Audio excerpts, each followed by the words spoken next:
So, thank you to the 4 presenters for this session that covered a broad range of different subjects. We have now a question and answer session with the 4 presenters next to me on stage. So to manage your question, we have 2 systems in place. The first one is with microphones that are going through the room. So we have 2 microphones that you can see. But also we are using a Slido application. So it's a very simple application that you have to download on your phone or your tablet or your computer, where you can ask a question or vote for question other people have raised, if you see an interest. So I give you a bit of time to download the application. And I see already in the back of the room a head raised for the first question. Please go ahead. Leonardo, can you give us a bit more detail? Sustainability, noise. That affects operators probably more than people wanting to fly green at the moment. Well, what are you doing about the noise of a helicopter? I saw the electric tail rotor, which was quite interesting. What else can you do? Good question. Can you hear me?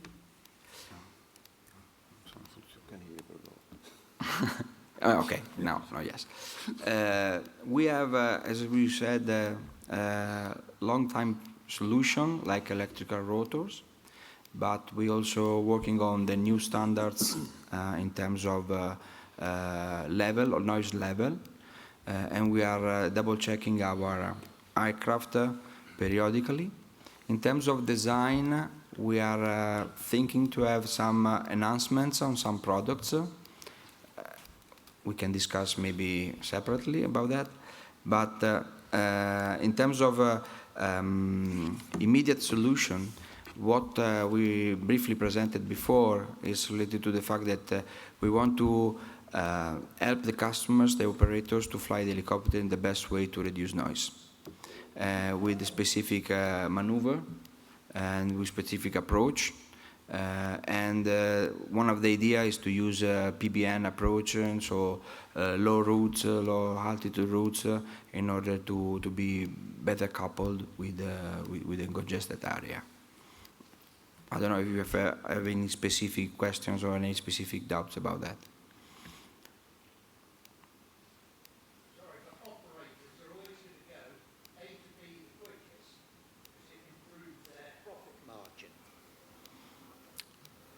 So saying that you will pick your way through a congested area is not necessarily true. An operator is interested in going A to B as quick as he can because his profit margin is more. You're burning less fuel. You're putting less time onto the aircraft. Yeah, but you can perform a flare in a different mode, with a different approach, with a different NR, and you can be more gentle with the helicopter and the noise associated to that. Agreed. That's good. Yep. Good. I'm safe. Noise optimization. Okay, we have 1 microphone in the room. I don't see the second microphone. Yes, it's there. There is no question on Slido now.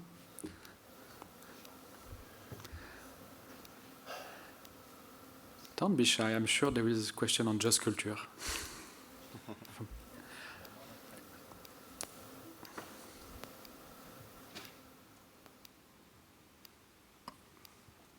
I was going to go to Slido, but it's easier just to ask the question. Stefan, this is for you. Regarding Just Culture, in some European countries, the legal system is such that the governments are, they take punitive action against people. Do you think that, is there a move to also have the laws changed in some countries that will promote a more just culture as far as reporting, problems and so forth? Yes, thanks for the question. It is indeed the case that the aviation laws in the various member states are behind the European regulation at the moment, because in many countries these incident investigation regulation have been developed already before. Thus, there is some, let's say, contradiction in the regulation. And what I can say, for instance, for Switzerland, we launched an initiative also in the Parliament in order to adjust the national laws according to the European regulation, as I've presented before. This is inevitable if we want to achieve the just culture to be established, because so far, if you fear that you're going to be blamed or even sentenced by a judge for statements you make honestly in order to disclose and identify a technological or also procedural mishap, if this is used against you, I can just advise you not to do it, because nobody, that's also part of the European Charter of Human Rights, that nobody can be forced to make statements against him or herself. And we have to respect that. And that is also necessary that prosecutor offices respect such basic principles. But that is the problem with the legal guys, if I may conclude that. They are used to punish people. They don't do that because out of fun or something like that, but that's just the behavior. They don't know it in a different way. But it's also in the legal system the case, if you would like to avoid that people do not behave in a certain way, the best way is to find that way where you are most successful. And if this is putting people in prison, okay, for the bad guys, that might work, but we are not usually the bad guys. So we have to find a different solution to that, and that is the answer. Or at least a possibility, but up to you. The question is, how many of you have an opinion on just culture? Can I ask you that question? Nobody? Stefan? So a few have opinion. That's good. Me too. I presented already. Yes, Stefan. I have a question. Beside what have just been said, sometimes the just culture is collide with the public opinion, not only with the lawyers. Because today, the public opinion want to name the responsible and to prosecute him. And sometimes it is not very easy. And there is another point. I think it is more or less specific to France. Just culture, the way to say just culture is not well accepted. Because some say, maybe in the union, just culture means that there is a bad culture somewhere. And culture is not, I think there is a problem of wording, simply. Mm-hmm. That's an argument that is heard very often, that people say, if you just do something in the wrong way, intentional especially, you just have to report it and then nothing can happen. That's what I said. Just culture is a blank check for learning and safety, but not for those who violate the rules. And that's always the problem. If you focus on people who are going to violate regulation, that won't work really, because we can tighten the regulation and can make it as strict as we want. Those people who would like to violate, they will always do that. It's similar to the Weapons Act. If there is a shooting and somebody uses an illegal weapon, say, okay, we have to make the Weapons Act stricter. Yeah, it's an illegal weapon, and the person who uses a legal weapon don't care about the Weapons Act. So the orientation, the focus must be on the people, how we can learn.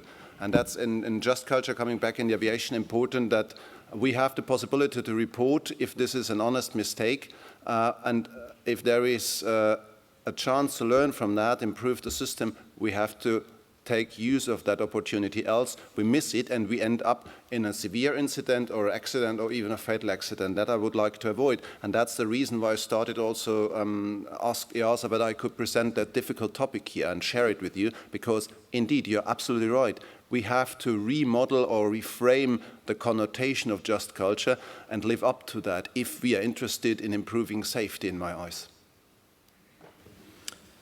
Can I recommend to take also the first question on Slido? It's for you. It's a similar subject. So Stefan, in the incident you described, did the persecutor say that everything you say can be used against you prior to the filing of the report? Yeah. The prosecutor used the report, indeed, it was not me, it was a colleague. As I mentioned, the prosecutor used indeed the report, and that is very convenient for some prosecutors. Okay, I have already the chain of evidence. The Incident Investigation Bureau just provided me with all the necessary technical expertise and the results, and I can make use of that. And that is exactly the problem. And this is something we have to stop.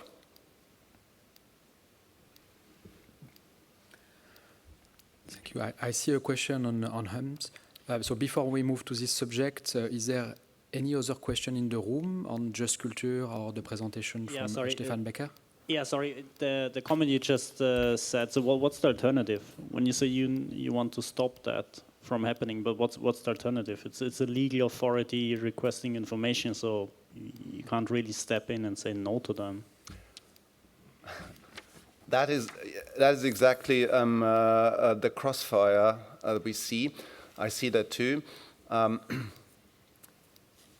EU regulation prevents that usually. There is a clear mechanism in the regulation 376, also, of course, in the accident investigation regulation. And it is usually the chances, okay, if you use evidence that is not derived in a regular way, and that is already in the current legal proceedings the case, if you have evidence that has not been derived in an ordinary or permitted way, you're not allowed to make use of such evidence. And we could think of using the voluntary or sometimes, and that's the contradiction even, mandatory statements according to Regulation 376, because as Parliament you have to contribute. So I knew what happened, and that is why I have to tell also, even if this is against myself, because we all would like to know how we can do better in the future. But if these statements will be used against me, at least you have to inform the person before. In the US it's called the Miranda Act. You have to inform the person that whatever she says might be used against the person. But then, what do you think? How many people would say anything? How many would tell what happened in the cockpit if this cannot be proven by any technology? It will be difficult. So, nonetheless, if there is a need to get more information for legal proceedings, then there is a possibility of a committee, a neutral committee. So, okay, it's more important now to disclose that because this is such a severe issue. We might damage a little bit or more or less just culture, but it's now more important to follow the legal obligation. And this is, of course, a basic right of every state. This is a part of also the foundation of every country, that they can exercise their rights according to their constitution and laws. Any other question from the room on just culture, safety culture?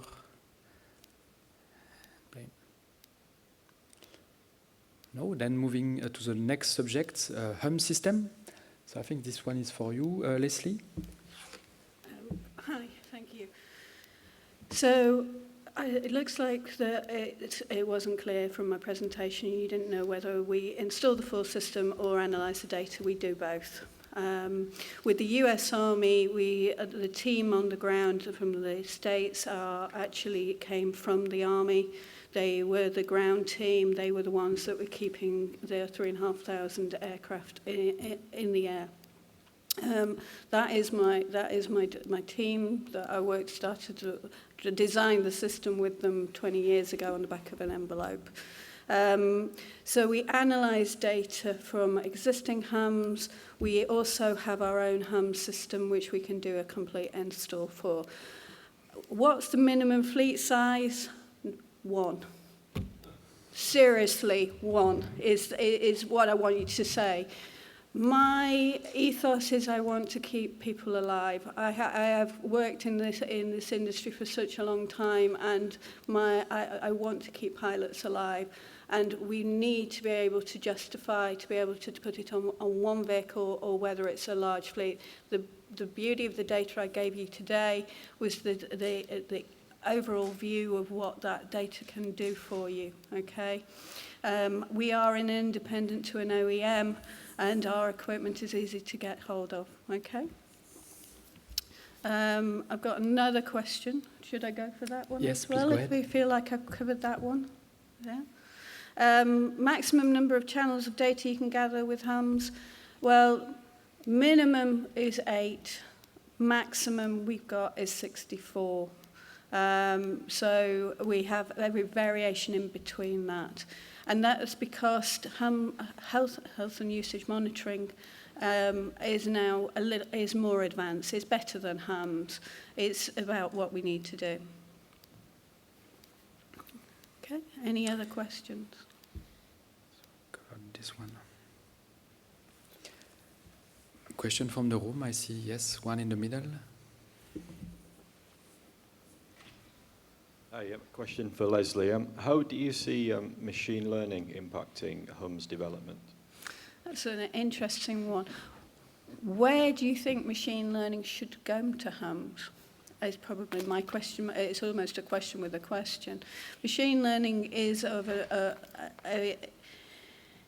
has a role and a requirement at certain points. Do we need machine learning on the vehicle? I'm not convinced at this moment in time. Do we need machine learning on the ground? Potentially, if you've got if you're looking at large volumes of platforms. So then maybe the large volume platform environment, such as the Army, may be wanting to do that. On vehicle, I'm not convinced at this moment in time, but I'm open to suggestions. Any other questions? Checking on Slido if we have additional questions from the system. But it's not the case. Question in the room? Yes, in front, David.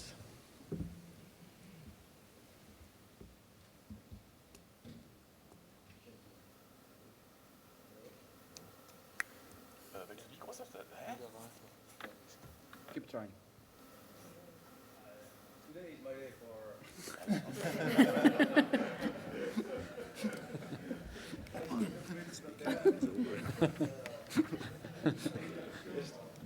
Okay, yeah, works, second time is always better. Yes, question for Leonardo. You spoke about sustainability and some solutions, but you didn't speak about timelines. You mentioned a lot of engine improvements, hybridizations, and potentially fully electrics. What's the timeline for you? And we are the COP. I think we have some mandates in the air, so we'd be interested to see. It's very tricky questions. Thank you, David.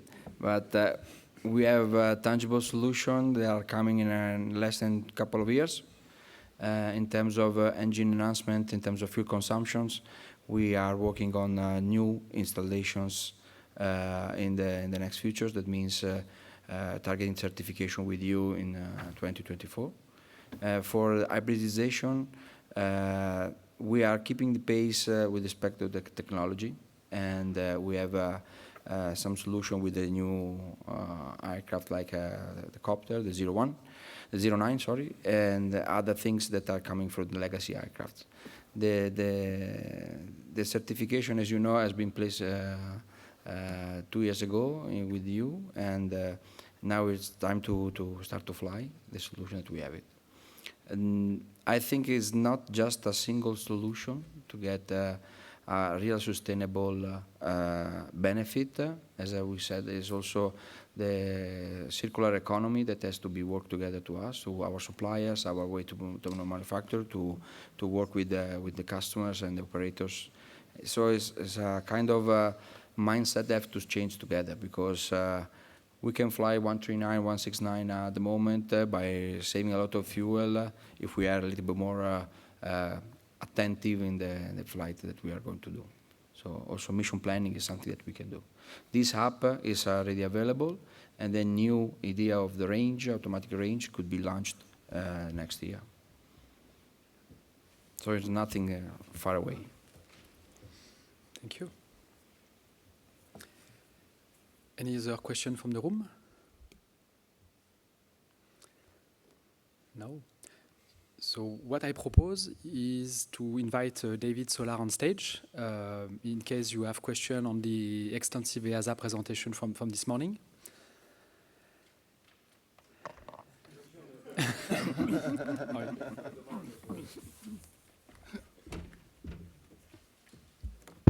If you remember the presentation, you may remember the first part without the slides, but feel free to ask any questions you want.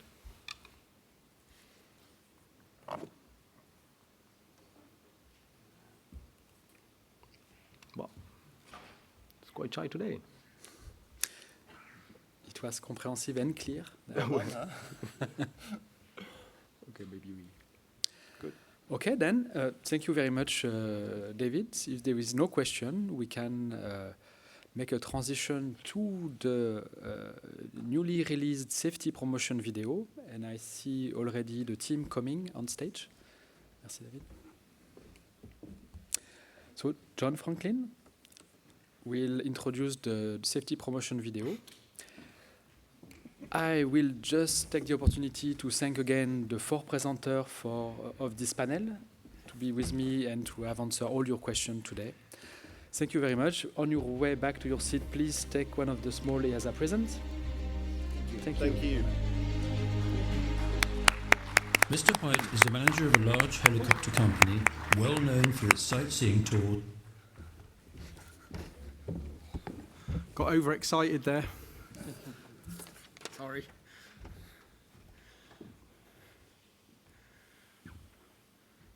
We jumped the gun a little bit there. Hopefully we didn't take too much of the excitement away from the proceedings. For those of you who don't know me, my name's John Franklin. I'm head of the safety promotion team at EASA. I'm joined by too many M's. Been talking too much today. Michelle, who's our Rotorcraft promotion lead, and Mathieu from Safety for Flight, who've been instrumental in putting this latest video together. It's kind of the tradition of our Rotorcraft promotion that we make kind of one main video of the year. We've actually made more videos. We've got lots more to come, linked to unintended IMC, and hopefully you'll join us all for what should be a really interesting debate tomorrow afternoon between an interesting panel of people about that particular safety challenge. But today we're here to launch our latest video on the importance of wearing helmets. Maybe Michelle, you want to say a couple of words and then we'll hand over to Mathieu?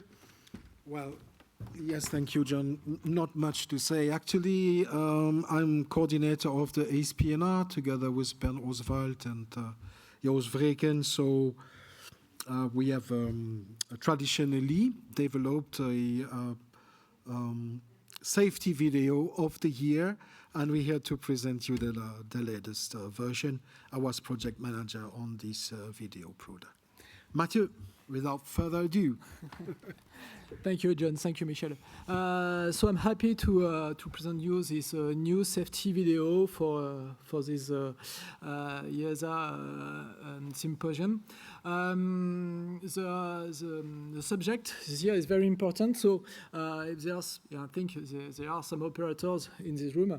I would like you to hear the safety message behind this film.